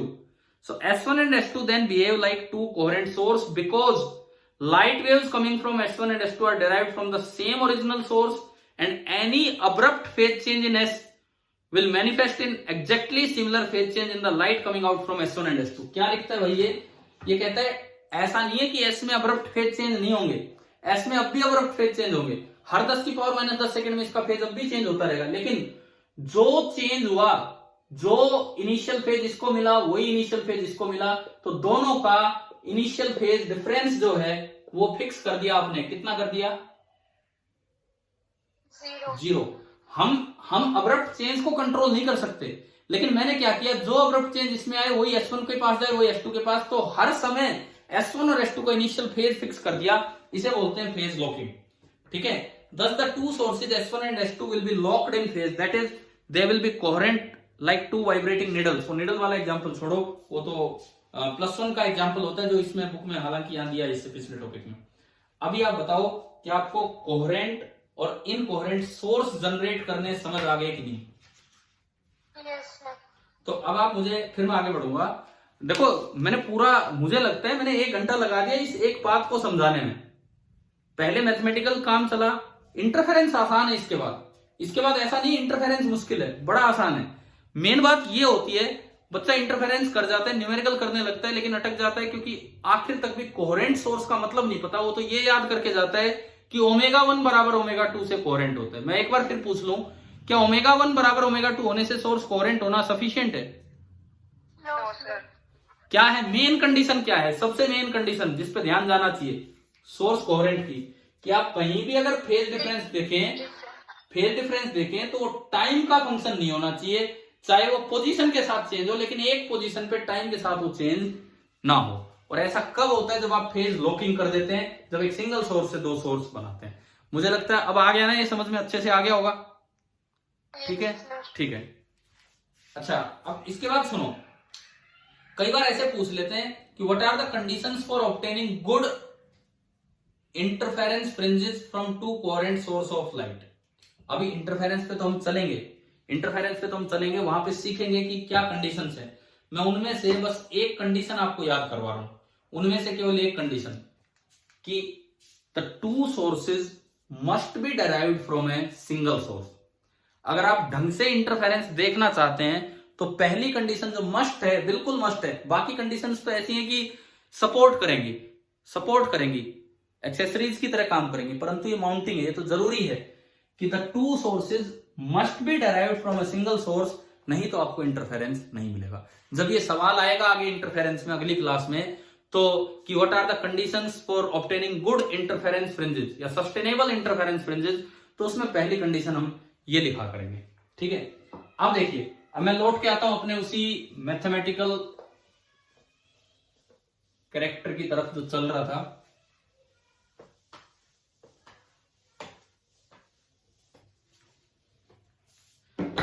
देखो भाई, इनकोहेरेंट एडिशन है तो आपको फॉर्मूला मिला I1 + I2, और कोहेरेंट एडिशन है तो बताओ क्या फॉर्मूला मिला? कोहेरेंट एडिशन है तो आपको फॉर्मूला मिला I बराबर I1 + I2 प्लस, बोलो आगे, 2√I1I2 इंटू अंडर से बाहर cos डेल्टा फाई। क्या ये डेल्टा फाई टाइम के साथ चेंज होगा? क्या ये डेल्टा फाई टाइम के साथ चेंज हो रहा है कि नहीं हो रहा है? नहीं हो रहा है। This is a function of position only, this is a function of position only. और ये जो फॉर्मूले हैं इनमें आई की इंस्टेंटेनियस वैल्यूज नहीं है। आपको ध्यान होगा हमने वो ब्रैकेट हटाया था लास्ट में, ये आई की कौन सी वैल्यूज हैं? Average values. इंस्टेंटेनियस इंटेंसिटी हमारी आंख कभी नहीं महसूस कर पाती, हम तो एवरेज वैल्यू ही देख पाते, क्योंकि इंस्टेंटेनियस वैल्यू तो बड़ी फटाफट चेंज होगी, बड़ी फटाफट की वैल्यू चेंज होगी। ठीक है, ये इक्वेशन यहां तक आई समझ में आपको? ठीक है, अब इसको तो रख दो थोड़ी देर के लिए, इनकोहेरेंट एडिशन को तो रख दो, क्योंकि हमें इंटरफेरेंस पढ़ना है, हमें कोहेरेंट एडिशन ही देखना होगा, तो उस पर हम जाए। देखिए ये आपका आई की इक्वेशन है, एक बार फिर से लिखता हूं, I1 plus I2 plus 2 under root I1 I2 into cos of phase difference. अब हमने पढ़ा था कि जो एवरेज इंटेंसिटी है वो एम्पलीट्यूड का स्क्वायर है, बताओ पढ़ा था कि नहीं? yes, और उसमें कांस्टेंट था के, तो मैं आई को लिख सकता हूं के टाइम्स ए रिजल्टेंट का स्क्वायर बराबर I1 आपने लिखा था के टाइम्स A1 स्क्वायर, है ना भाई, ध्यान हो गए, प्लस I2 आपने लिखा था के times A2 square plus 2 times के A1 स्क्वायर के A2 स्क्वायर। बताओ ब्रैकेट से अंडर रूट से बाहर क्या आएगा? के A1 स्क्वायर के A2 के स्क्वायर तो बन के के आएगा, A1 स्क्वायर A1 आएगा और A2 स्क्वायर A2 आएगा, and cos of delta phi. आया कुछ समझ? yes, हम दोबारा से मैथमेटिक्स पे लौट रहे हैं, जिससे शुरुआत की थी आज वहां लौट रहे हैं। और देखो एक आसान चीज आपके दिमाग में आएगी, के कट गया कॉमन आके, रिजल्टेंट एम्पलीट्यूड का square is equal to A1 square plus A2 square plus 2A1 A2 into cos of phase difference. मुझे लगता है थोड़ा थोड़ा SHM का ध्यान आएगा, थोड़ा थोड़ा AC का ध्यान आएगा। अभी आपको एक ऐसा फॉर्मूला आएगा जो हम AC में भी किसी तरह से निकाल के लाए थे, yes, SHM में भी किसी तरह से निकाल के लाए थे। मैथमेटिक्स ट्रिग्नोमेट्री की बजाय इस फॉर्मूले पे एक और तरीके से पहुंचा जा सकता है। कौन सा मेथड था वो बताओ, क्या नाम देते थे उसको? ट्रिग्नोमेट्री की बजाय इस फॉर्मूले पे हम एक और तरीके से पहुंचते थे, क्या नाम देते थे उसको? Vector, phasor. याद आ गया? yes, तो यूजिंग फेजर एडिशन तो ये डायरेक्ट ही आ सकता है। मतलब इतना काम किया ट्रिग्नोमेट्री से। आपको याद होगा एसी में भी मैंने एक बार एनालिटिकल अप्रोच करवाई थी। पहले मैंने पूरा फेजर सिखाया था, देन लास्ट में एनालिटिकल मेथड भी सिखाया था, ट्रिग्नोमेट्री से कैसे लाते हैं ना। कोई बात नहीं। तो यहां पे पहले एनालिटिकली गए, अब जो रिजल्ट आया उसको फेजर की तरह देख रहे हैं। देखो किसी भी पॉइंट पे एट एनी पोजीशन x0 एक वेव आई, उसकी एम्पलीट्यूड है A1, एक वेव आया उसका एम्पलीट्यूड है A2, और दोनों के बीच का फेज डिफरेंस है डेल्टा फाई। तो आप फेजर की तरह बनाओ। आपको याद होगा फेजर क्या था? Phasor is a vector like arrangement जिसका magnitude was equal to the amplitude of the wave. याद है कि नहीं? yes, magnitude of the phasor as a vector was equal to the amplitude of the wave. तो ये जो phasor बनेगा पहला, भाई दो वेव आ रही है, एक E1 आ रही है, एक E2 आ रही है। E1 बराबर A1 cos of something something, E2 बराबर A2 into cos of something something. ठीक है, ये बना। अब देखिए इसका एम्पलीट्यूड A1, इसका एम्पलीट्यूड A2। तो अगर अच्छा ये फॉर्मूला कब लग रहा है? क्या इनकोहेरेंट एडिशन में लग रहा है ये वाला फॉर्मूला? इनकोहेरेंट एडिशन में नहीं लग रहा ना। ये फॉर्मूला केवल कोहेरेंट एडिशन में लगेगा। यानी कि जब भी कभी कोहेरेंट एडिशन करना हो तो आप फेजर मेथड यूज कर लो। पहली वेव के जितना एम्पलीट्यूड है उतने मैग्नीट्यूड का एक फेजर बना दो, वेक्टर बना दो। दूसरी वेव का जितना एम्पलीट्यूड है, देखो मैं एक बार यहां लिख देता हूं। E1 की इक्वेशन मैंने मानी A1 cos of ω1 t plus φ1। बताओ ये लिखा था कि नहीं आज स्टार्टिंग में? E2 माना कोस ऑफ ω2 t प्लस φ2। अगर आपने कोहेरेंट सोर्स बना दिए तो क्या ω1 और ω2 सेपरेट होंगे या सेम होंगे? सेम होंगे। तो ये भी ω t, ये भी ω t। अब देखो इसके और इसके फेज में डिफरेंस कितना है? इसके और इसके फेज में क्या ω t कट जाएगा? तो डेल्टा फाई बनेगा, दैट विल बी φ1 माइनस φ2 या φ2 माइनस φ1, बड़े में छोटा, ये तो कट ही लेगा। आ गया समझ में? ठीक है, अब आप इन दोनों का फेजर एडिशन कर दो। पहले इसका फेजर बनाओ, एक A1 सीधा बना दिया। मान लो इसका डेल्टा फाई ज्यादा है, सपोज मैं लिखूं कि this is equal to phi two minus phi one, तो मैंने माना कि फाई टू बड़ा है, इसका फेज बड़ा है। जिसका फेज ज्यादा होता था आपको याद होगा एंटी क्लॉकवाइज टर्न कर जाओ, करते थे हम, ठीक है। डेल्टा फाई टर्न करके आप दूसरा फेजर बना दो, डेल्टा फाई टर्न करके आप दूसरा फेजर बना दो और उसका मैग्नीट्यूड उतना ही कर दो जितना दूसरी वेव का एम्पलीट्यूड है। और अब वेक्टर की तरह जब आप ऐड करोगे तो उतने बड़े मैथमेटिकल काम से बच गए हम। एक बार में फॉर्मूला आएगा, देखो एक बार में फॉर्मूला आएगा, आपने इनको जोड़ दिया और ये मैं बोलूं ए रिजल्टेंट, तो वेक्टर क्या कहता है, ए रिजल्टेंट कैसे निकाले इन दो वेक्टर्स का, under root a1 square plus a2 square plus 2a1 a2 into cos of delta. क्या ये फॉर्मूला आ गया कि नहीं? Yes sir. तो मैं आपको यहां से यहां लेके आया, इसके अलावा मैं यूं चल सकता था, मैं सीधा यूं स्टार्ट कर सकता था कि alternative approach for getting the same formula. तो मैं आपको ये बताता कि, या अब बता रहा हूं, बात एक ही है कि अगर कोहेरेंट सोर्स है तो आप फेजर मेथड ऐड कर सकते हो।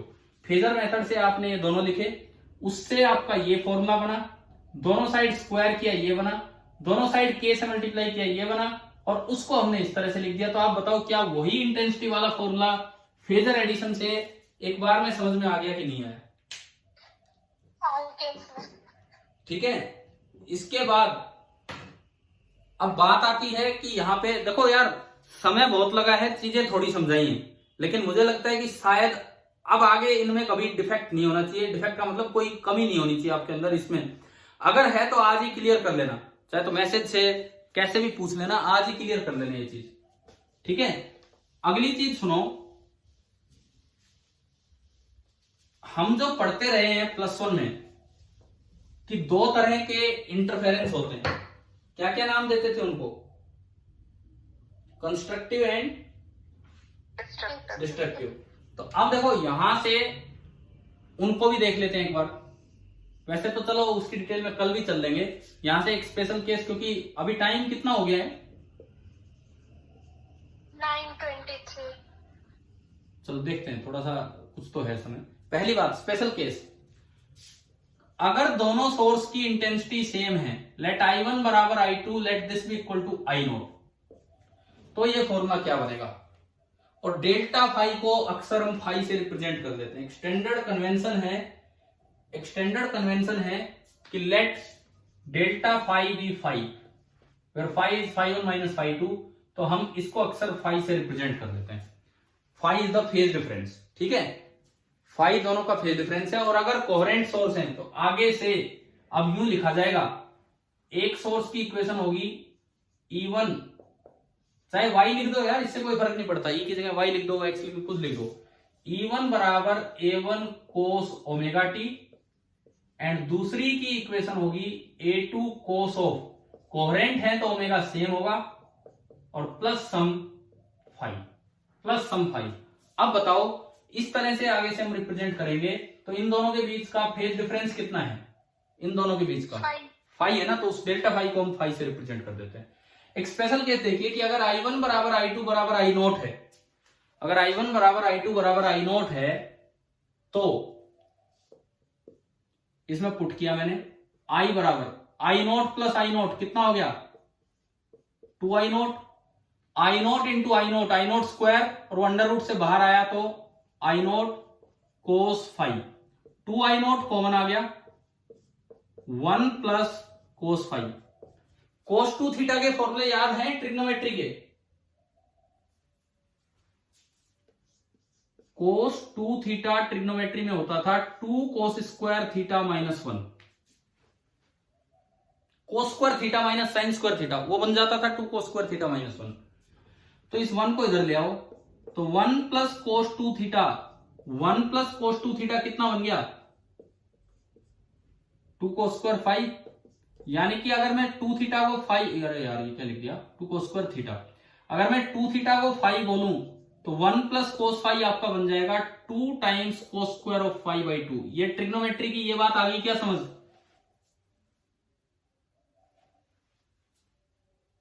अरे बोलो, मैं आपका वेट कर रहा हूं। तो ये फॉर्मूला पता है कि नहीं हमें ट्रिग्नोमेट्री का? यस। उससे ये आ गया cos 2 थीटा होता है cos square theta minus sine square theta, वहां से बनेगा और ये आ गया। ये आपने इसमें पुट किया 2 cos स्क्वायर 5/2 पुट किया, तो आप बताओ अगर दोनों की सेम इंटेंसिटी हो तो आई का क्या फॉर्मूला बनेगा?